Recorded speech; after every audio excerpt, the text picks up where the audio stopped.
বসে রয়েছি মেট্রো স্টেশনে। ধর্মতলা যাব, কিছু কেনাকাটা রয়েছে সেটা করতে। তো চলো দেখতে দেখো ব্লগটা, কী কী কেনাকাটা করবো। আজকে ভীষণ গরম, আর সাথে মাস্ক ক্যারি করছি যাতে মাস্কটা মুখে পরবো। প্রচুর গ্যাদারিং, আর করোনা যে হারে বাড়ছে তার জন্য মাস্কটা পরতেই হবে। আমরা এখন প্ল্যাটফর্মে বসে বসে ট্রেনের জন্য ওয়েট করছি। আমি নিয়েতে বসে বসে আমার উপর যে কী ভাবছে সেটাই আমি বুঝতে পারছি না। শপিং শেষ করে চলে এসেছি আমিনিয়াতে। এখানে বসে বসে আমরা এখন খাবারের ওয়েট করছি।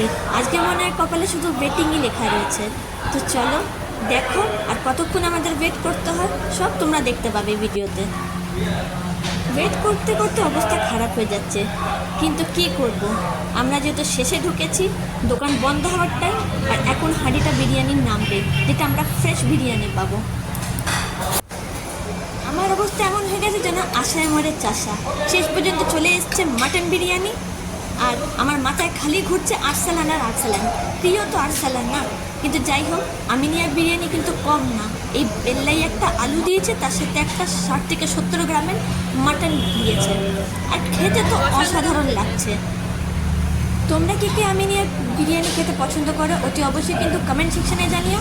আর এরকম ভিডিও পেতে গেলে কিন্তু আমার চ্যানেলটাকে তাড়াতাড়ি সাবস্ক্রাইব করে দিও। চলো ওকে বাই।